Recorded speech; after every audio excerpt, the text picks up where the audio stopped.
Hypothesis. Severus Snape, April 8th, 1992, 9:03 p.m.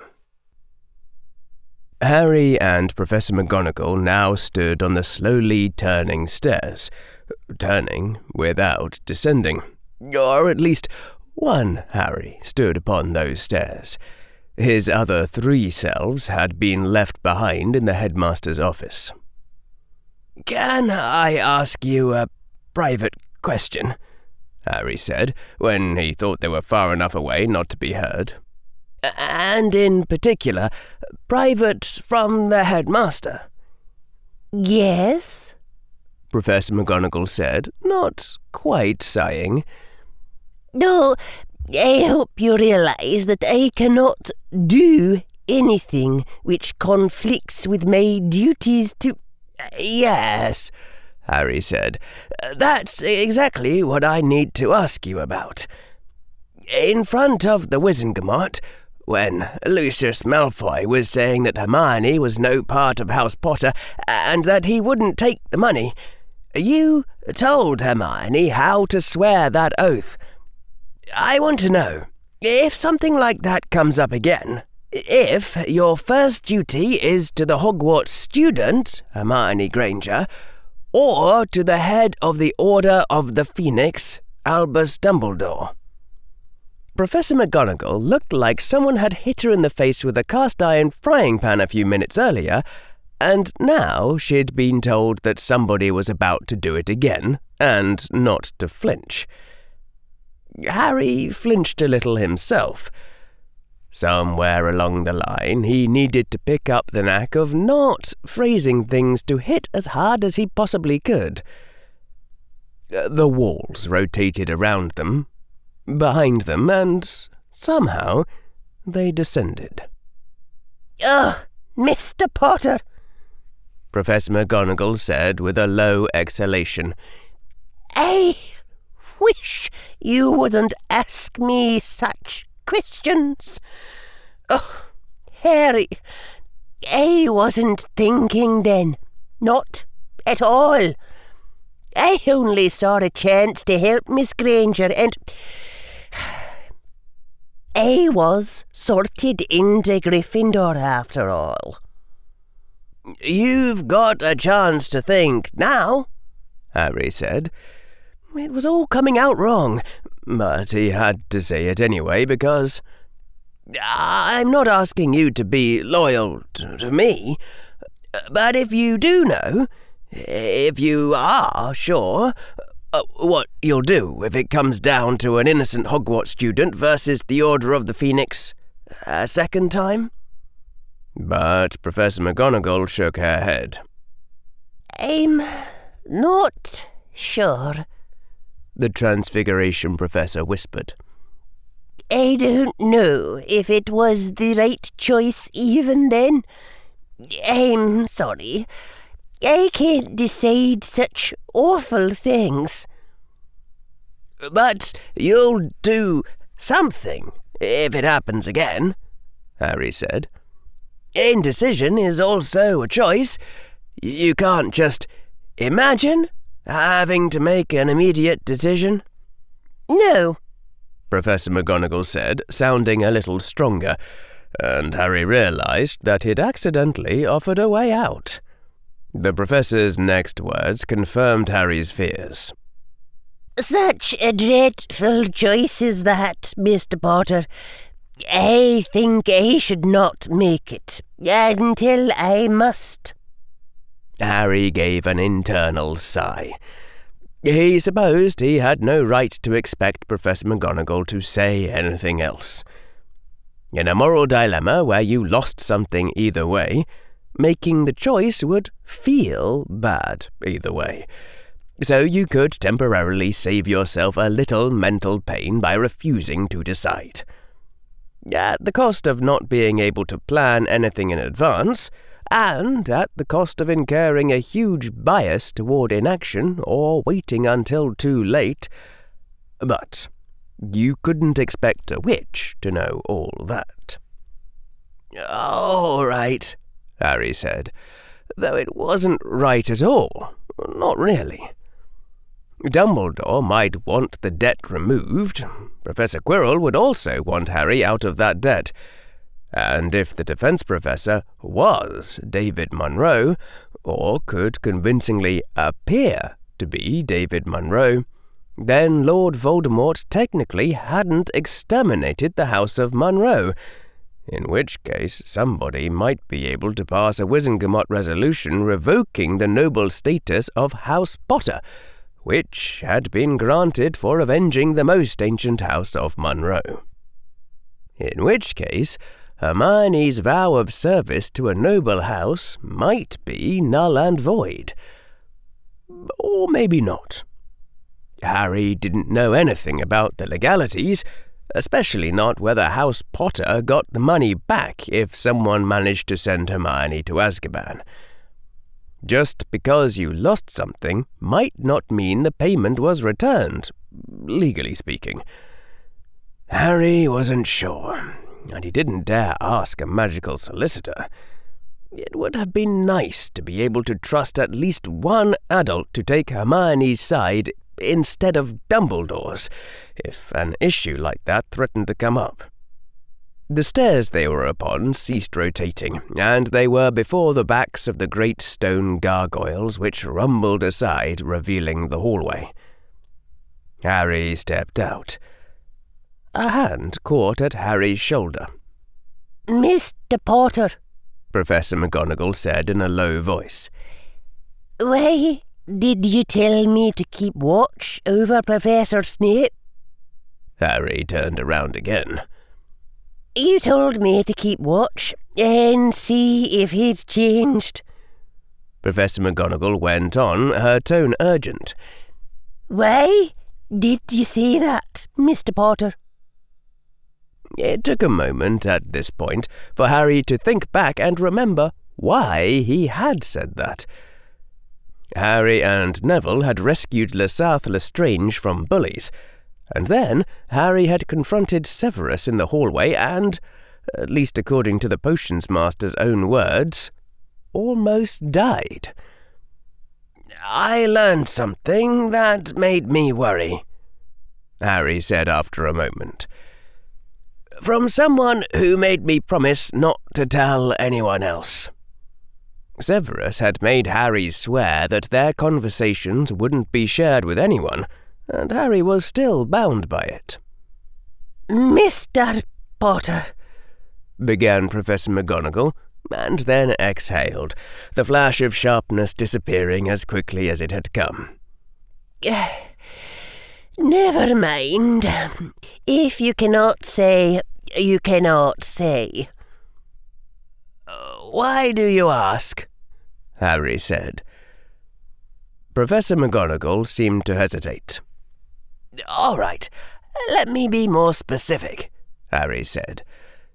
After Professor Quirrell had done it to him several times, Harry was starting to get the hang of it. "What change have you already observed in Professor Snape that you're trying to decide whether to tell me about?" "Harry," the Transfiguration Professor said, and then closed her mouth. "I obviously know something you don't," Harry said hopefully. "See, this is why we can't always put off trying to decide our awful moral dilemmas." Professor McGonagall closed her eyes, drew in a deep breath, pinched the bridge of her nose, and squeezed it several times. "All right," she said. "It's a subtle thing, but worrying. How can I put this? Mr. Potter, have you read many books that young children are not meant to read?" "I've read all of them." "Of course you have. Well, I don't quite understand it myself, but for so long as Severus has been employed in this school, stalking about in that awful stained cloak, there's been a certain sort of girl that stares at him with longing eyes." "You say that like it's a bad thing," Harry said. I mean, if there's one thing I did understand from those books, it's that you're not supposed to question people's preferences. Professor McGonagall gave Harry a very strange look. I mean, Harry said, from what I understand, when I'm a bit older, there's something like a 10% chance that I'll find Professor Snape attractive, and the important thing for me is to just accept whatever In any case, Mr. Potter, Severus has always been entirely indifferent to the stares of those young girls. But now... Professor McGonagall seemed to realize something and hastily said, her hands rising in warning, Please, don't mistake me. Professor Snape certainly has not taken advantage of any young witches. Absolutely not. He's never even so much as smiled at one, not that I ever heard. He's told the young girls to stop gaping at him, and if they stare at him regardless, he looks away. That I have seen with my own eyes.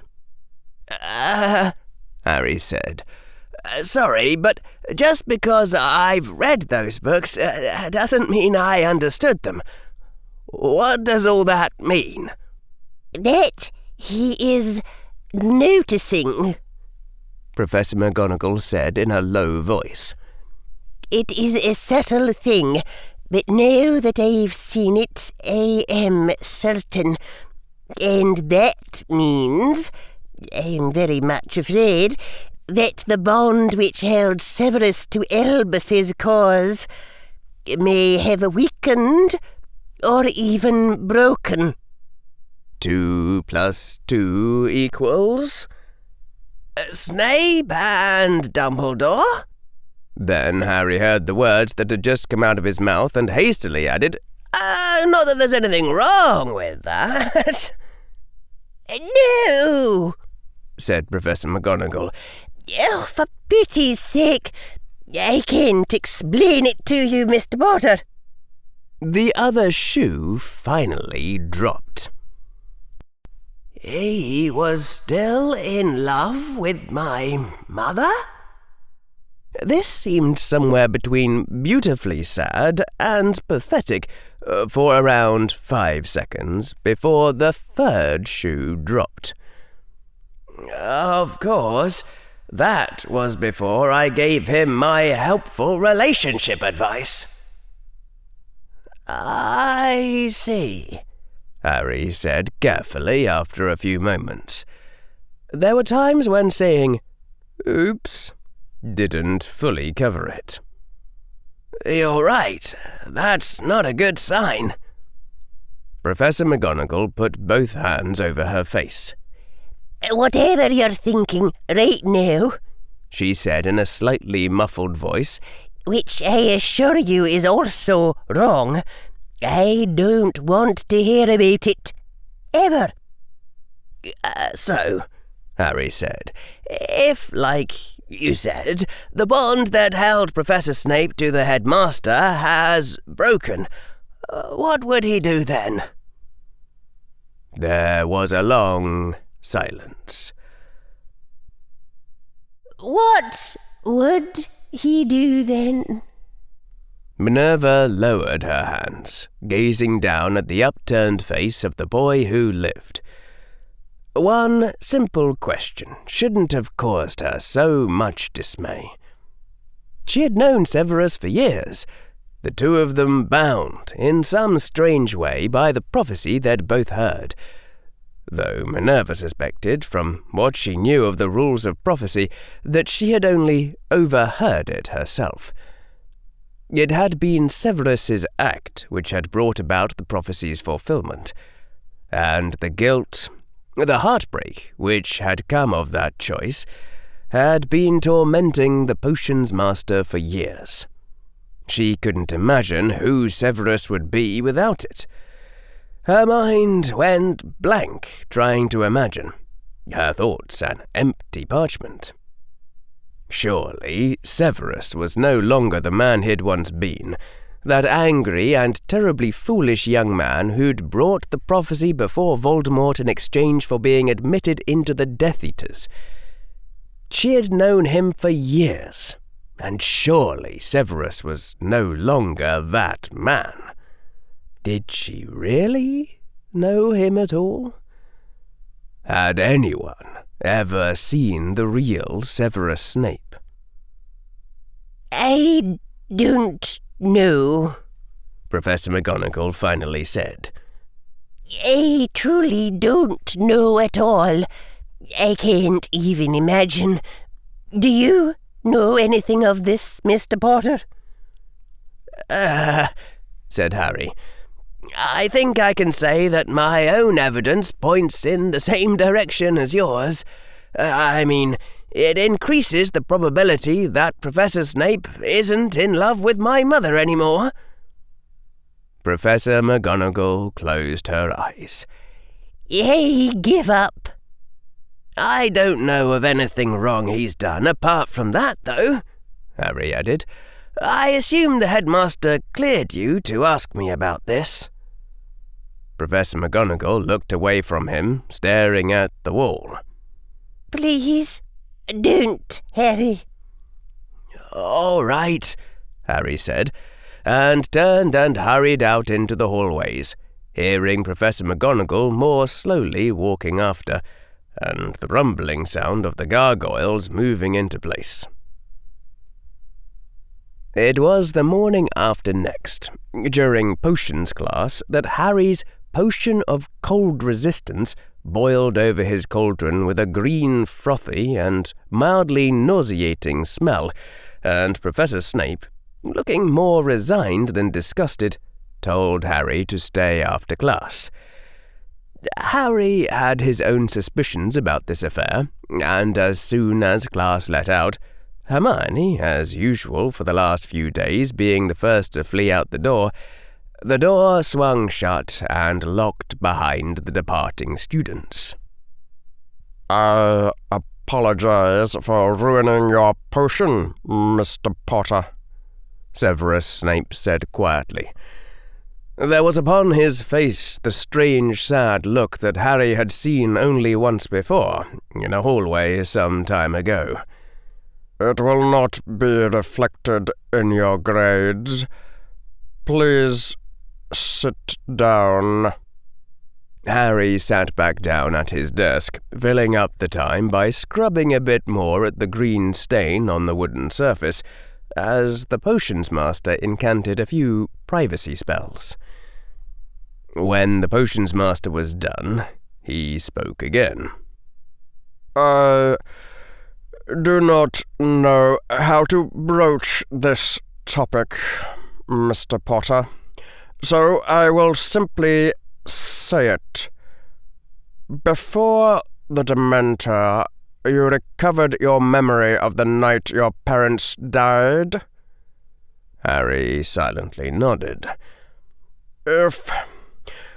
I know it must not be a pleasant memory, but if you could tell me what happened? Why? Harry said. His voice was solemn, definitely not mocking the pleading look that Harry had never expected to see from that person. I wouldn't think that would be a pleasant thing for you to hear either, Professor. The potions master's voice was almost a whisper. I have imagined it every night these last 10 years. You know, said Harry Slytherinside, it might not be such a good idea to give him closure if his guilt-based loyalties are already wavering. Shut up! Overruled! It wasn't something that Harry could actually bring himself to deny. He took one suggestion from his Slytherin side, and that was it. Will you tell me exactly how you came to learn about the prophecy? Harry said. "I'm sorry to make this a trade. I will tell you afterward, only it could be really important." "There is little to say. I had come to be interviewed by the deputy headmistress for the position of potions master, and so I was waiting outside the room of the Hogshead Inn, where the applicant before me, Sybil Trelawney, came to seek the position of Professor of Divination. As soon as Trelawney finished speaking her words, I fled, forsaking my chance at Hogwarts' mastery, and went to the Dark Lord." The potions master's face was drawn and tight. "I did not even pause to consider why that riddle might have come to me before I sold it to another." "A job interview?" Harry said, "where you and Professor Trelawney both happened to be applying, and Professor McGonagall was interviewing? That seems like rather a large coincidence." "Seers are the pawns of time, Mr. Potter. Coincidence is beneath them, and they are above it. I was the one meant to hear that prophecy and become its fool. Minerva's presence made no final difference to how it came about. There was no memory charm, as you supposed. I do not know why you thought that, but there was no memory charm. There could have been no memory charm. The voice of a seer has a quality, an enigma which even legitimacy cannot share. How could that be imbued in a false memory? Do you think the Dark Lord would believe my mere words? The Dark Lord seized my mind and saw the mystification there, even if he could not seize the mystery, and so he knew the prophecy had been true. The Dark Lord could have killed me then, having taken what he wanted. I was a fool indeed to go to him. But he saw something in me, I do not know, and took me into the Death Eaters, though on his terms rather than mine. That is how I brought it all about, from beginning to end.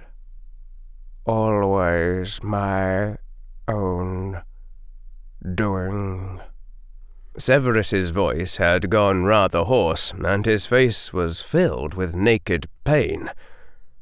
"Now tell me, please, how did Lily die?"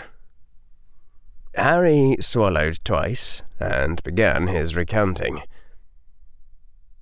"James Potter shouted for Lily to run away with me, that he would hold off you-know-who. You-know-who said—" Harry stopped, the chills going all over his own skin as his own muscles tightened as if preparing for a seizure. The memory was returning strongly now, accompanied by cold and darkness in association. "He used the killing curse, and then he came upstairs somehow. I think he must have flown. I don't remember any footsteps on stairs or anything like that.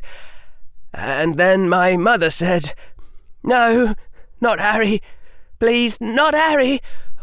or something like that, and the Dark Lord, his voice was so high, like water whistling out of a tea kettle, only cold. The Dark Lord said, "Stand aside, woman. For you I am not come, only the boy." The words were very clear in Harry's memory. He told my mother to get out of his way, that he was only there for me. And my mother begged him to have mercy, and the Dark Lord said, "I give you this rare chance to flee." That he was being generous and giving her a chance to run. But he wouldn't bother fighting her, and even if she died, she couldn't save me. Harry's voice was unsteady. And so she ought to get out of his way. And that was when my mother begged the Dark Lord to take her life instead of mine. And the Dark Lord said to her, and his voice was lower this time, like he was dropping a pose, "Very well, I accept the bargain." He said that he accepted her offer, and that she should drop her wand so he could kill her.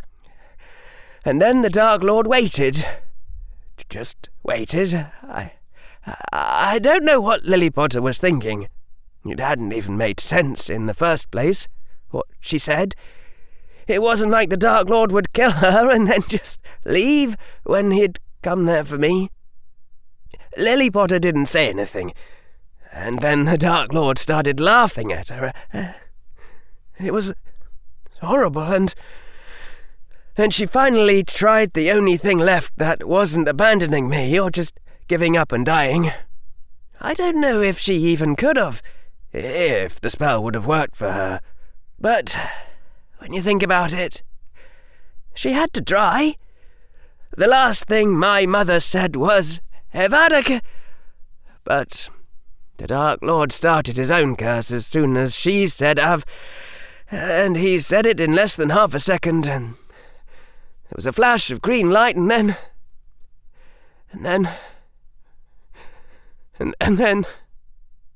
That's enough.